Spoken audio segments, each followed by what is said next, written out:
What's up, everyone? The Osprey is back for another awesome retro game review.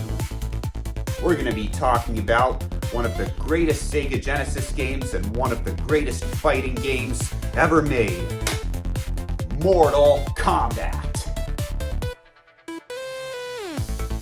Mortal Kombat was originally released in the arcades by Midway in 1992.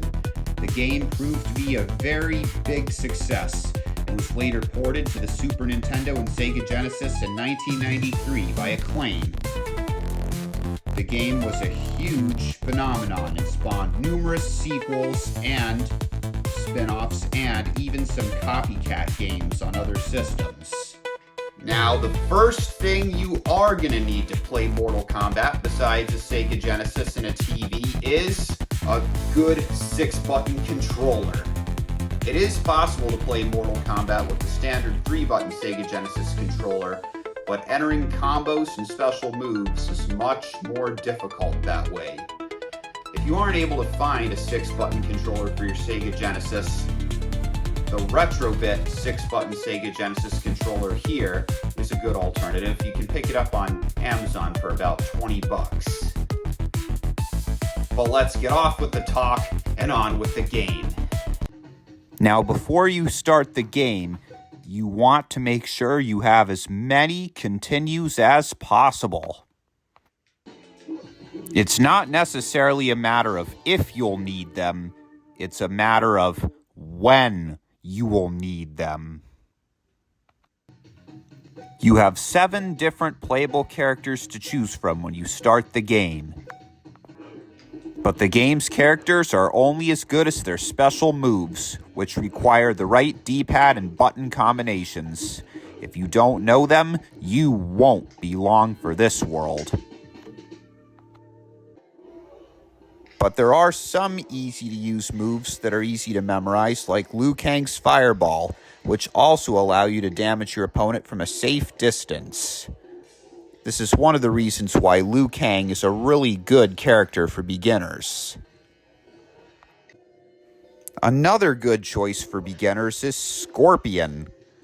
Not only does his harpoon move draw your opponent close to you, it also temporarily stuns them, giving you just enough time to send them flying with Mortal Kombat's infamous uppercut move. After you defeat a certain amount of opponents, you get to play a minigame called Test Your Might, where you press the A and C buttons as quickly as you can until the yellow bar crosses the red line, and then you press the Start button to destroy the object. You'll get a good amount of points if you're successful, but it becomes more and more difficult each time you play it. The opponents you face in the game also become more and more difficult each time. Perhaps one of the most challenging stages in the game is the mirror match, where you fight your character's doppelganger.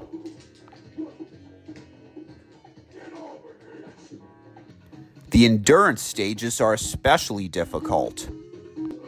In these stages, right after you defeat your first opponent, you have to fight a second opponent with less than half of your vitality left. The key to being good at Mortal Kombat is mainly agility and knowing your special moves, but it can just be a matter of luck sometimes. It's also a really fun game to play with 2 players.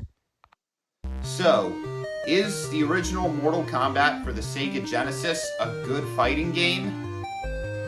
Well, to be honest with you, it's not a good game. It's an awesome game! Mortal Kombat is a must-have for your Sega Genesis collection. But thankfully, since this game sold so well for the Sega Genesis, you can still find it for a fairly inexpensive price, even if you find it with the box and with the manual. But you have to make sure the game's in good condition and that you can verify that the game works before you buy it, though. But it's well worth picking up if you can come across it. I hope you enjoyed this review, Don't forget to like and subscribe. I'll see you guys next time.